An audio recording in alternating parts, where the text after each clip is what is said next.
இங்க ஒரு குழந்தைக்கு பிறந்த கொஞ்ச நாளே ரெக்க முளைக்க ஆரம்பிக்குது. முதல்ல இத பார்த்து அவங்க அம்மா கவலைப்படுறாங்க. அதுக்கப்புறம் நமக்கு அதிசய குழந்தை பொறந்திருக்குன்னு சந்தோஷப்படுறாங்க. கொஞ்சம் கொஞ்சமா அந்த குழந்தையோட ரெக்க வளர ஆரம்பிக்குது.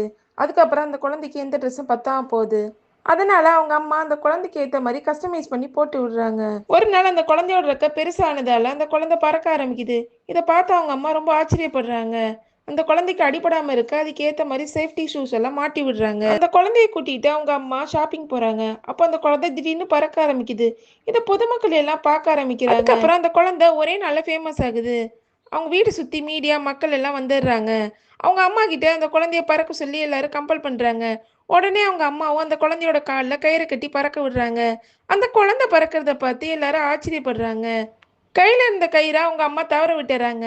உடனே அந்த குழந்தையும் பறந்து போயிடுது. பறந்து போன குழந்தை பின்னாடியே எல்லாரும் ஃபாலோ பண்ணி ஓடுறாங்க. ஆனா நடுவுல ஒரு ஆறு வந்துடுது. அதனால அந்த குழந்தைய அதுக்கு மேல யாராலையும் ஃபாலோ பண்ண முடியல. அந்த குழந்தை தூரமா பறந்து போயிடுது. அதுக்கப்புறம் அவங்க அம்மா டெய்லி அந்த குழந்தை வருமான்னு ஜன்னல் வழியா பார்த்துட்டு இருக்காங்க. ஒரு நாள் டிப்ரெஷன் தாங்காம அவங்க அம்மா சூசைட் பண்ணிக்கலாம்னா அதே ஆத்துக்கிட்ட போறாங்க. அவங்க தண்ணியில முழுகுறப்போ திடீர்னு ஒரு சத்தம் கேக்குது. திரும்பி பார்த்தா அந்த குழந்தை பறந்து வரதை பார்த்து அவங்க அம்மா சந்தோஷப்படுறாங்க. அதுக்கப்புறம் தான் புரியுது, குழந்தை நம்ம கிட்ட இருக்கிறத விட அவ தனியா பறந்து இருந்தாதான் சந்தோஷமா இருப்பான்னு அந்த குழந்தைய பறக்க விட்டுறாங்க.